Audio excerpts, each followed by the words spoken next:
શું હતું mummy? Raincoat જોઈને વરસાદ આવી ગયો હતો બહાર કાઢીને જ લેતા ઘર સાફ કરીને એટલે મમ્મી મારું હા તારો આપું બેટા તમારું કોકનો તો હશે. હા પપ્પાનું લાગ્યો બાબા વાળો તો આ તમારો લ્યા નવ લાયા તા ને લીવાનું તો આર્યો નહીં પપ્પાનો. પપ્પાના નહીં હા હા બે બાબાના જ છે. નવ લાયા તા ને પપ્પા તો બે બાબાનું. એમ આ તો એનાનો એ તો મારો એ શામલામ પહેરાઈ દે આર્યો. ચાલો લે આ પેલો લ્યા તમારો પેલો તમારું આ જૂનો એવું કડક હા આ કડક એનાને પહેરી જોઈએ હાલે હા એટલે તો હવે એકતા પપ્પા નવ લાવી દો એટલે એના પેલા શ્યામનો ને બધાનો વિદ્યાનો બધું હાર્યું ને અંદર જ છે સીઝન આવી ગઈ છે રેનકોટ વાળી. વરસાદ પડવા માંડ્યો પપ્પા બંધ થઈ ગયો તો વરસાદમાં હવે ચાલુ એન્ટ્રી થઈ હોય તો પછી બંધ કરાય ચાલુ કરે તમે જોઈ લીધી આ લીધી છે આ શું કોઈ રજા મો આપી દો આ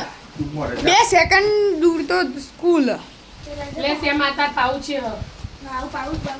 એને થેલી ભરી કાલ દીધું બધું તો આને કાયમ આવું મારે રેનકોટ તોડી ના નાખતો ને કે હું તને તોડી નાખે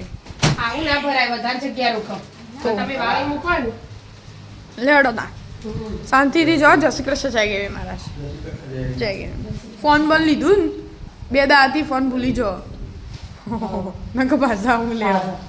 વરસાદ આવે એટલે બધું હાચવીને લઈને જવાનું ધીમે ધીમે જવું પડે થેલી બેલી આલવી હતી ફોન માટે એ તો ખાતો હોય ટાકા ભરવાની ને બધી થેલી હોય ને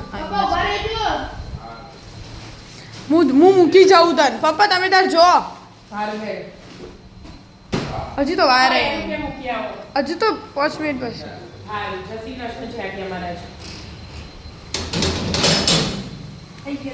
સાયકલ વર્ક કરાવી દેજે તું આ કાલથી કોઈ મૂકવા નહીં આવે આજનો દાડ છેલ્લો કહી દીધું હવારે ઉઠતા હોત જ તો તા આજનો દાડ પેલી છે ઈસુને આપતા એ સાયકલ બક કરાવવા આપી ઘેર આવશે જે પૈસા તો એ ટાયર બે પટી ગયો એમ કે લઈને જોયો તો પરમ દિવસ ખાસો ટાઈમ ના થઈ સાયકલ અને હમણાં ચલાવી ને નહીં વેકેશન હેડતા રાધે રાધે